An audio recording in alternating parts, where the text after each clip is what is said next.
आज नवरात्रीचा दुसरा दिवस. देवीचं दुसरं रूप म्हणजे ब्रह्मचारिणी.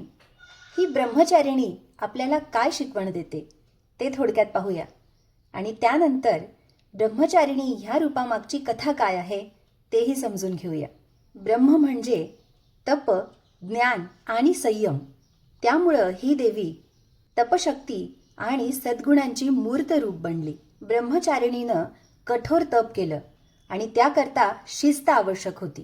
ब्रह्मचारिणी आपल्याला शिस्त शिकवते. देवीच्या ब्रह्मचारिणी या रूपाच्या स्मरणानं आपल्याला कठोर प्रसंगावर धैर्यानं मात करण्याची शक्ती मिळते. ब्रह्मचारिणी जशी शिस्तप्रिय आहे त्याचप्रमाणे आपल्या मुलांच्या आयुष्यातही आपण शिस्त, नियम हे आणूच शकतो. जसं की त्यांना वेळेवर उठायला शिकवणं, नियमानं रोजच्या रोज आंघोळ, ब्रश आणि सकाळचे प्रातर्विधी आटोपणं, तेही ठरलेल्या वेळेत. स्क्रीन टाइम हा कमी करायला हवा आणि एका विशिष्ट वेळेला तो स्क्रीन टाइम ठेवायचा हा नियम घालून द्यायला हवा.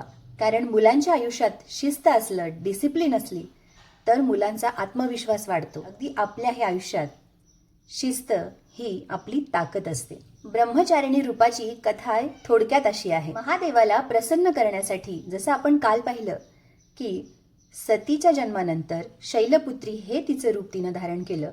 त्यानंतर ब्रह्मचारिणी या रूपामध्ये देवी कठोर तपश्चर्या करण्यासाठी जंगलात गेली.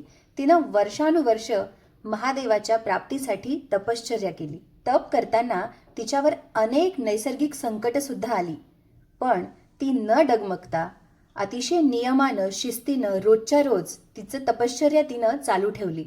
कितीही संकट आली तरी तिच्या तपश्चर्येमध्ये तिनं खंड पडू दिला नाही. देवीच्या याच तपामुळं देव, ऋषी, मुनी हे सर्वजण चकित झाले. तिची ही कठोर तपश्चर्या पाहून ब्रह्मदेवानं तिला लवकरच शिवाशी तिचा विवाह होईल असा आशीर्वाद दिला आणि तिला ब्रह्मचारिणी हे नाव दिलं.